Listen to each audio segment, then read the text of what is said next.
इस वीडियो में हम लोग दर्पण के बारे में देखेंगे क्या है दर्पण और इससे क्या क्या एग्जाम में आते हैं।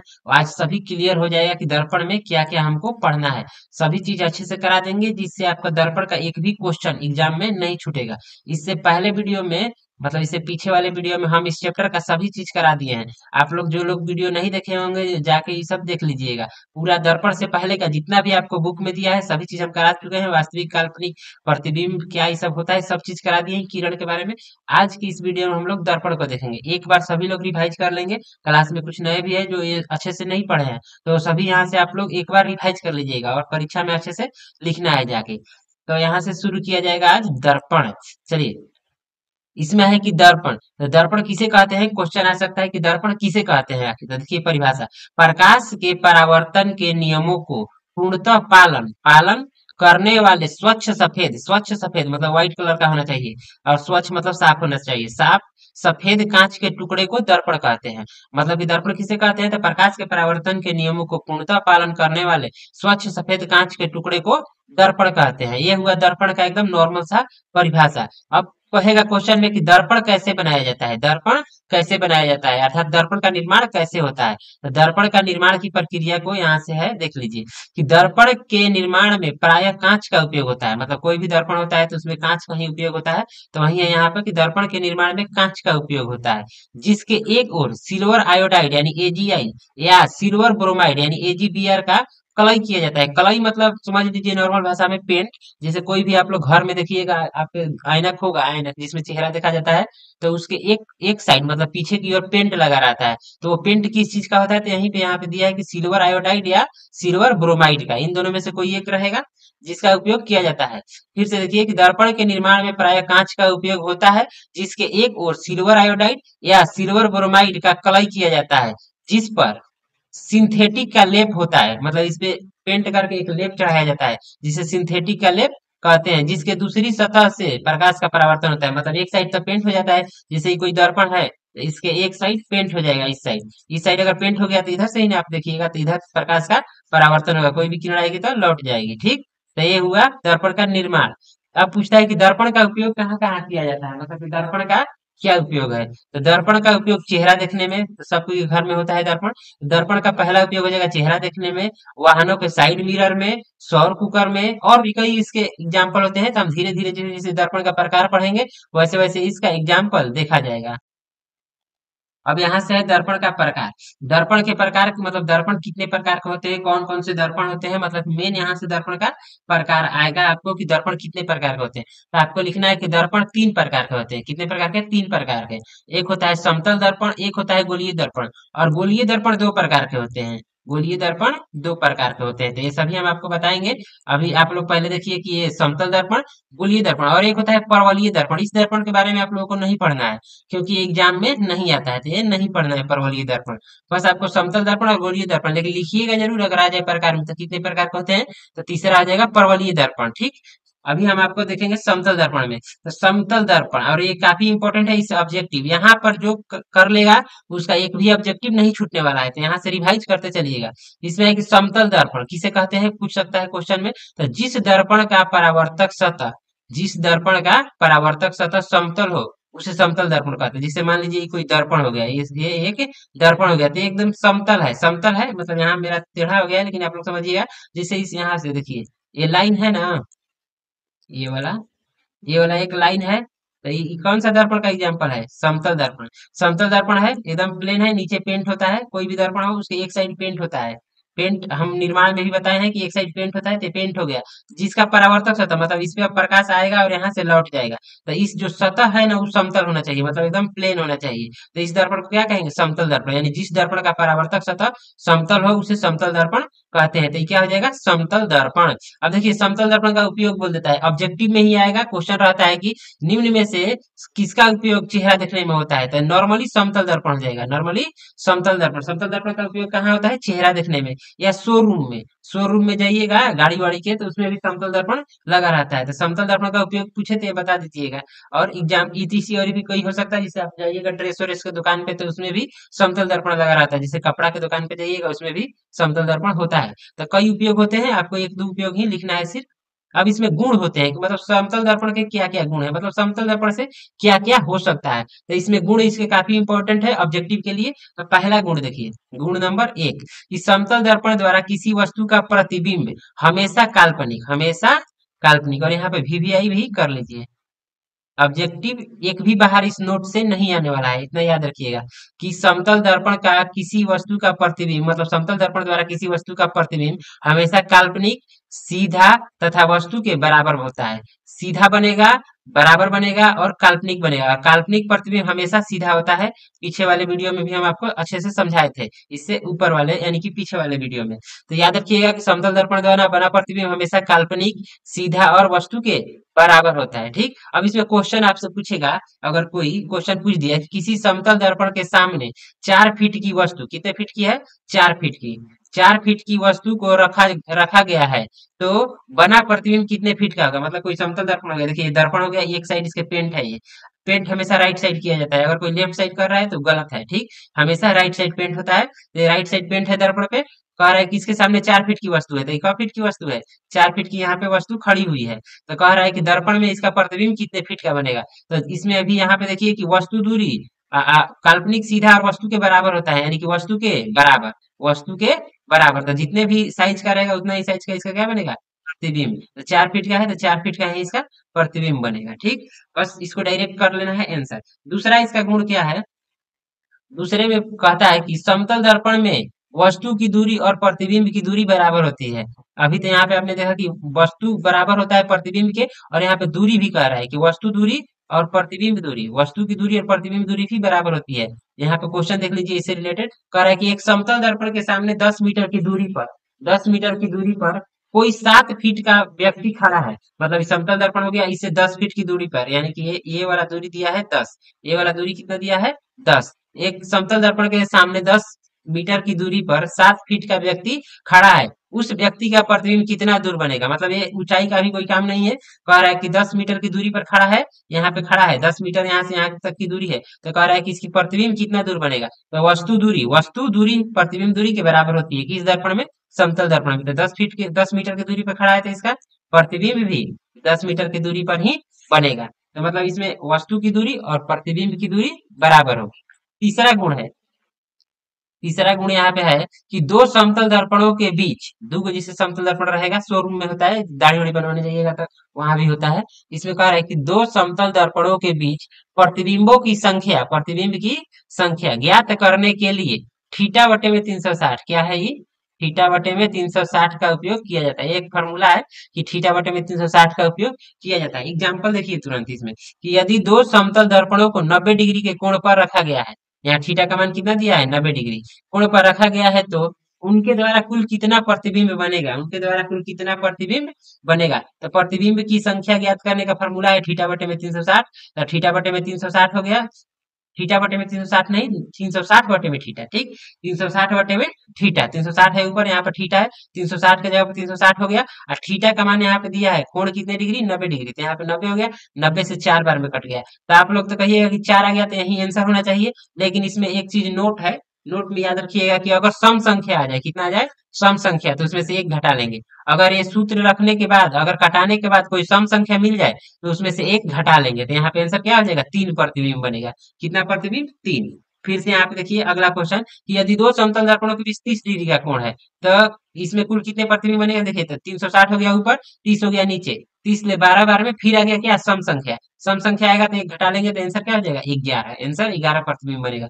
फिर एक तो देख लीजिए, यदि दो समतल दर्पणों को 120 डिग्री के कोण पर रखा जाता है, कितने डिग्री पर, 120 डिग्री के कोण पे, तो कुल कितने प्रतिबिंब बनेंगे। इसमें कुल कितना प्रतिबिंब बनेगा, तो यहाँ पे 120 है, 120 से कटेगा 3 बार में, तो यहाँ पे हो गया 3। अब ये विषम संख्या है, तो इसमें से कुछ घटाया नहीं गया है, सम आएगा तो घटाना है, विषम आएगा तो नहीं घटाना है। ठीक, आगे देख लीजिए, क्वेश्चन ही है, ये वही पेज हो गया रिपीट। यहाँ से चौथा गुण, चौथा गुण है समतल दर्पण द्वारा बना दूसरा प्रतिबिंब सबसे अधिक चमकीला होता है। ये एकदम वीवीआई है, ऑब्जेक्टिव के लिए कई बार पूछा है कि समतल दर्पण द्वारा बना कौन सा प्रतिबिंब, कौन सा प्रतिबिंब सबसे अधिक चमकीला होता है। तो आंसर करिएगा दूसरा, कौन सा, दूसरा। ठीक, तीसरा गुण है कि यदि कोई वस्तु दर्पण के सामने भी वेग से आती है, तो वो दर्पण में टू व्यू वेग से दिखेगा। मतलब इसका क्वेश्चन समझिए। कह रहा है कि यदि कोई व्यक्ति एक समतल दर्पण के सामने 5 किलोमीटर प्रति घंटे की स्पीड से आता है, तो उसकी चाल दर्पण में क्या होगी?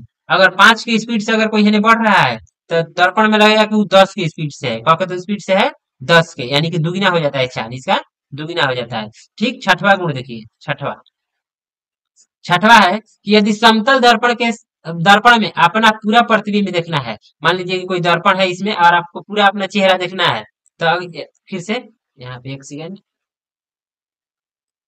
हाँ, चलिए यहाँ क्वेश्चन क्वेश्चन कहाँ गया? हाँ, यहाँ पे है कि एक समतल दर्पण में अपना पूरा प्रतिबिंब देखना हो तो दर्पण की लंबाई कम से कम आधी होनी चाहिए। कम से कम कितनी होनी चाहिए? आधी होनी चाहिए। सातवां है, मतलब इसका मतलब समझ लीजिए, आधी कहने का मतलब मान लीजिए आप 5 फीट के हैं, तो कम से कम ऐनक की लंबाई 2.5 फीट होनी चाहिए, मतलब 2.5 फीट होनी चाहिए, क्योंकि आपका पूरा प्रतिबिंब उसमें दिखेगा, यही कह रहा है वो। सातवां देखिए, सातवां गुण है इसे कि समतल दर्पण की फोकस दूरी और वक्रता त्रिज्या अनंत होती है। मतलब समतल दर्पण की फोकस दूरी और वक्रता त्रिज्या अनंत होती है। और यहाँ पे भी क्या लिख लीजिए? VVI, VVI. समतल दर्पण की फोकस दूरी और वक्रता त्रिज्या अनंत होती है। क्या होती है? अनंत। कई बार पूछा है ऑब्जेक्टिव में, कई बार, कि वक्रता त्रिज्या क्या होती है समतल दर्पण की? तो अनंत होती है। ठीक, और इस बार भी आएगा एग्जाम में। अब दूसरा है दर्पण, यहाँ पे गोलीय दर्पण। ये सब अभी तक समतल दर्पण के बारे में हम लोग देखे हैं कि समतल दर्पण में क्या क्या होता है। समतल दर्पण में ये सब हो गया। ई वाला पेज स्किप किया गया क्योंकि ये पेज आपको रिपीट हो गया है। यही पेज हम ऊपर भी कराए हैं और यही रिपीट हो गया, इसलिए इसको हम स्किप कर दिए हैं। यहाँ से देखिए, ये वाला पेज सेम यहाँ पे हुआ है। ये सब 3 4 ये सब प्रतिबिंब और ये सब हुआ है क्वेश्चन, और सेम यही चीज यहाँ पे रिपीट हो गया, जिसके कारण इसको हम स्किप कर दिए थे। बाकी ये सब अभी तक हमने समतल दर्पण के बारे में जाना है। किसके बारे में? समतल दर्पण के बारे में प्रॉपर। समतल दर्पण हुआ यहाँ से खत्म। अब चलेंगे हम लोग गोलीय दर्पण में। कहा? गोलीय दर्पण में। तो यहाँ से है गोलीय दर्पण, यहाँ से ऊपर है। हाँ, यहाँ से गोलीय दर्पण। गोलीय दर्पण कहते किसे हैं? उसकी परिभाषा यहाँ पे है कि खोखले कांच के गोले का वह खंड जो प्रकाश के परावर्तन के नियमों को पूर्णतः पालन करता हो, उसे गोलीय दर्पण कहते हैं। फिर से, गोलीय दर्पण किसे कहेंगे? तो खोखले कांच के गोले का वह खंड जो प्रकाश के परावर्तन के नियमों को पूर्णतः पालन करता हो, उसे गोलीय दर्पण कहते हैं। मतलब ये एक गोला होता है और एक गोला हो जाएगा और एक खोखला रहेगा। इधर से देखिए पेंट है, यहाँ से इसको काट लिया जाता है। अभी दो ठो यहाँ पे दर्पण हो गया, इधर हो जाएगा उत्तल और इधर हो जाएगा अवतल। तो ये आगे आपको देखना है कि कैसे उत्तल कैसे अवतल। अभी सिर्फ गोलीय दर्पण का परिभाषा देखिए, और ये परिभाषा एग्जाम में नहीं पूछता है। ठीक, तो आप लोग यहाँ से देख लीजिएगा इसको। आगे हम सीधे प्रकार की ओर चलते हैं और प्रकार ही पूछेगा कि गोलीय दर्पण दो प्रकार के होते हैं। गोलीय दर्पण कितने प्रकार के होते हैं? दो प्रकार के। एक होता है उत्तल दर्पण और एक होता है अवतल दर्पण। उत्तल दर्पण और अवतल दर्पण, और दोनों से काफी क्वेश्चन पूछता है एग्जाम में। ठीक, तो यहाँ पे है पहला उत्तल दर्पण। उत्तल दर्पण कहते किसे हैं? उत्तल दर्पण देखिएगा, जिस दर्पण का उत्तल दर्पण का परिभाषा है कि जिस दर्पण का परावर्तक सतह बीच में उभरा हुआ हो, जिसे यहाँ पे हम फिगर बना रहे हैं। ये एक हम मान लिए कि दर्पण हो गया, इधर में पेंट है। ठीक, फिगर आप लोग अच्छे से बनाइएगा। फिगर यहाँ पे गलत बनाई है, ये फिगर यहाँ पे गलत है क्योंकि पेंट इसका राइट साइड में है, तो ये फिगर गलत है। हम इसको यहाँ बना दे रहे हैं। ये एक दर्पण हो गया। इसमें मान लीजिए कि यहाँ पे होता है पोल, और इधर हो जाएगा क्या? इसका फोकस, और यहाँ पे हो जाएगा वक्रता केंद्र। ठीक, तो हम इसको बता दे रहे हैं कि जिस दर्पण का परावर्तक सतह बीच में उभरा हुआ यानी कि उठा हुआ, ये क्या है? उठा हुआ है। क्या है? उठा हुआ, या उठा हुआ। देखिए यहाँ पे लिखा भी है कि उठा हुआ हो तो उसे उत्तल दर्पण कहते हैं। उत्तल दर्पण का एकदम एकदम इजी परिभाषा है। उ से होता है उत्तल और उ से होता है उठल। उठल उत्तल, उत्तल उठल, यानी कि जिस दर्पण का परावर्तक सतह उठल हो उसे उत्तल कहते हैं। बस नॉर्मल याद रखिए कि जिस दर्पण का परावर्तक सतह बीच में उठा हुआ हो उसे उत्तल दर्पण कहते हैं। अब इसका उपयोग पूछता है कि उत्तल दर्पण का क्या क्या उपयोग है, और उपयोग काफी महत्वपूर्ण है। क्वेश्चन में पूछ देता है 2 नंबर में कि उत्तल दर्पण किसे कहते हैं, इसके दो उपयोगों को लिखें। ऐसे ही क्वेश्चन आते हैं। तो इसमें देखिएगा कि उत्तल दर्पण यहाँ पे तो परिभाषा हो गया। अब देखिए इसका उपयोग होता है वाहनों के साइड मिरर में, और ये 2 नंबर में भी पूछ चुका है कि उत्तल दर्पण का उपयोग वाहनों के साइड मिरर में क्यों किया जाता है। तो हम आगे ही आपको इसमें बता देंगे। ठीक, इसमें अभी याद रखिएगा कि वाहनों के साइड मिरर में उत्तल दर्पण का उपयोग होता है, और स्ट्रीट लाइट मतलब जो रोड पे लाइट लगा रहता है उसमें भी किसका दर्पण उपयोग होता है? उत्तल दर्पण का उपयोग होता है। ठीक, आगे है कि उत्तल दर्पण को अपसारी अपसारी दर्पण भी कहते हैं। उत्तल दर्पण का दूसरा नाम क्या है? अपसारी। उत्तल दर्पण को अपसारी दर्पण के नाम से भी जाना जाता है। ये सब ऑब्जेक्टिव के लिए है, इस सबको याद रखिएगा। आगे है उत्तल दर्पण द्वारा बना प्रतिबिंब काल्पनिक उत्तल दर्पण द्वारा कैसा बनेगा? काल्पनिक, सीधा तथा वस्तु से छोटा, वस्तु से छोटा। ये इंपॉर्टेंट है, ये वाला लाइन जो है ना काफी इंपॉर्टेंट है कि उत्तल दर्पण द्वारा बना प्रतिबिंब कैसा होता है? तो काल्पनिक होता है।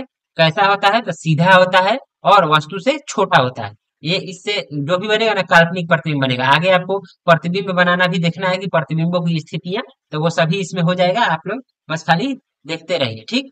आगे है अवतल दर्पण। क्या है? अवतल दर्पण। अभी ये उत्तल खत्म हो गया।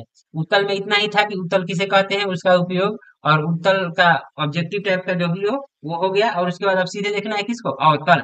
जिस दर्पण का परावर्तक सतह, अवतल में है कि जिस दर्पण का परावर्तक सतह बीच में धंसा हो, बीच में धंसा हो। देखिए इसका परावर्तक सतह क्या है? बीच में धंसा हुआ है। बीच में धंसा है ना, मतलब जिधर प्रकाश आएगा प्रकाश इसी पे टकराएगा। प्रकाश टकराएगा तो ये क्या है? धंसा हुआ थोड़ा है, थोड़ा सा धंसा हुआ है। अवतल में ठीक उल्टा होता है, अवतल में ऐसे होता है, ठीक। लेकिन ये उत्तल में क्या है? धंसा हुआ है, ठीक ना। इसको हटा ले रहे हैं, एक मिनट। हाँ, यहाँ से देखिएगा,